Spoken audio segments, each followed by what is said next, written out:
Bonjour à tous et à toutes et bienvenue à On se fait une toile, votre émission du cinéma de Pertuis sur pertuité.com. Mais également la seule émission qui vous apprend qu'il y aura un Fast and Furious 8 et 9. Et également un spin-off, Fast and Furious The Walking Dead, avec Paul Walker, comme ça. Non, pas drôle? Un peu trop trash peut-être? Désolé.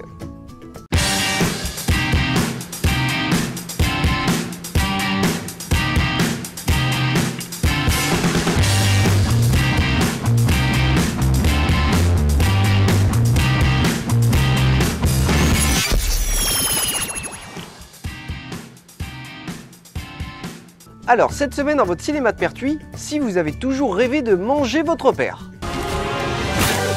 Je te jure que c'est pas conduire, hein. Plus jamais je remonte avec toi, ça c'est sûr. Si vous aimez la féerie. Voilà qui est intéressant. Si vous êtes un peu voyeur sur les bords. Elle dit je n'aime pas qu'on se mette du parfum. Eh madame, ça le pain pêche, tu devrais te faire troncher, ça te ferait du bien. Si vous aimez les arnaques. Alors, à quand le coup du siècle? Tu parles du coup où on se fera tellement de fric qu'on pourra prendre notre retraite? Eh bien, vous êtes bien, on se fait une toile et on passe de suite aux bandes annonces de la semaine, aux films qui sont toujours en salle, ainsi qu'aux avant-premières de la semaine.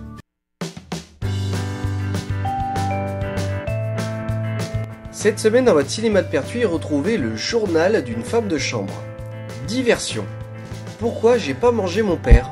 Et Clochette et la créature légendaire. Pour les utilisateurs de YouTube, cliquez sur les images afin d'accéder à la bande-annonce. Pour tous les autres, les liens sont dans le premier commentaire. Mais n'oublions pas les films qui sont toujours en salle cette semaine, avec Divergente 2, Fast and Furious 7, Cendrillon et Shaun le Mouton.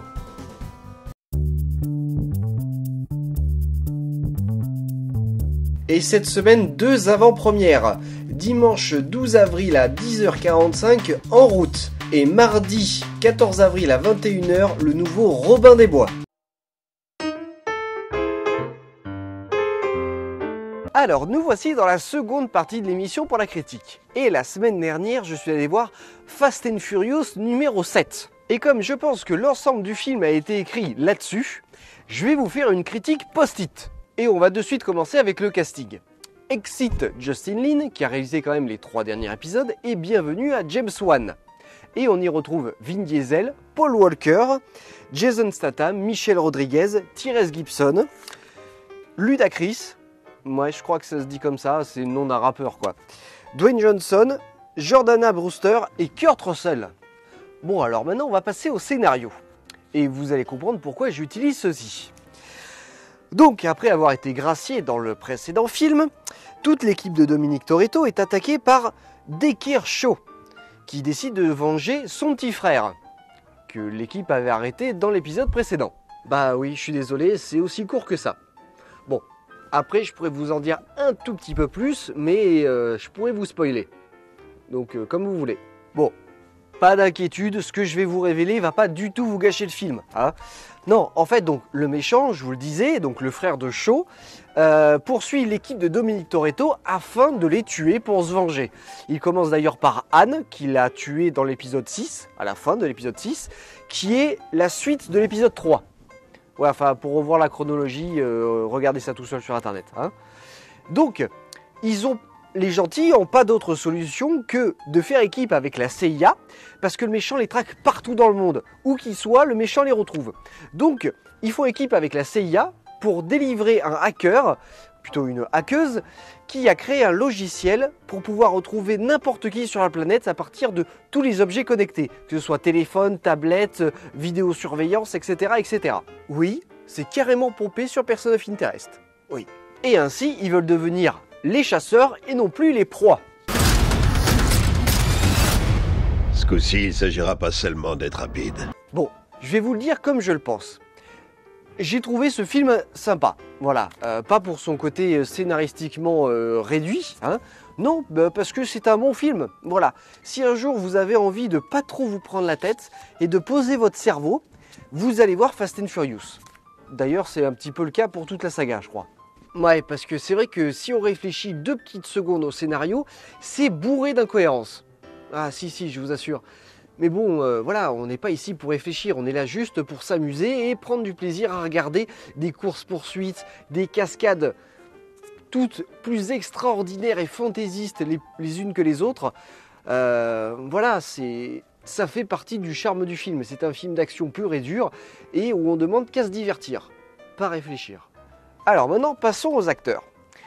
Eh ben, ils sont tous plutôt impliqués dans le film. D'ailleurs, certains sont là depuis le début, donc ils sont quand même assez impliqués dans la saga. D'autres viennent juste d'arriver, mais bon, ils se fondent dans le décor, ils sont bien avec les autres personnages, avec les autres acteurs, donc ça va plutôt bien. Après, il y a un personnage, deux, qui m'ont fait mourir de rire pendant tout le film. C'est The Rock et Jason Statham. Ces deux-là, n'importe quelle phrase qu'ils disent, c'est des punchlines. Voilà, ils peuvent pas s'en empêcher. Bon, passons maintenant au sujet qui est indissociable de Fast and Furious numéro 7, la mort de Paul Walker.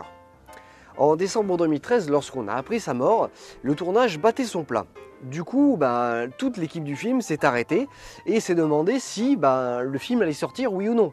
Parce que quand même, c'est la mort d'un des acteurs principaux de la saga. Et finalement, après avoir retravaillé le scénario, ils ont décidé de donner une fin heureuse à son personnage, afin qu'il n'apparaisse plus dans la saga, mais qu'il continue à vivre quand même. Du coup, on a le droit à la fin du film à une scène plutôt sympa, une rétrospective de l'ensemble de son personnage qui apparaît dans tous les films depuis le début. Et c'est assez émouvant finalement. Mais du coup, voilà, il y a tout un côté larmoyant où tous les personnages lui disent adieu, comme pour un deuil. Et voilà, et si on ne sait pas que Paul Walker est mort, eh ça sonne un peu faux. Voilà, ça sonne un peu faux. Mais bon, après, je chipote un petit peu, c'est plutôt sympa, c'est très américanisé comme façon de sortir quelqu'un d'un film. Voilà, ils aiment bien un petit peu ce côté un petit peu larmoyant, un petit peu hommage. Et voilà, ça a son charme, hein, je dis pas non. Hein. Bon, d'accord. Je sais ce que vous allez dire, il est jamais content, il y a toujours quelque chose qui ne va pas dans les films et tout. Non, là j'ai bien aimé le film, j'y suis allé, j'ai pas réfléchi, je me suis bien amusé, j'ai vu des cascades, des explosions, des combats, des courses, des filles à moitié nues, etc. Non, je me suis plutôt bien régalé, c'est un bon film, voilà, pour se vider la tête, pour pas réfléchir à certains problèmes. Non, voilà, c'est un bon film d'action, un film bien bourrin, bien décérébrant. Et écoutez, pour une fois, ça fait du bien.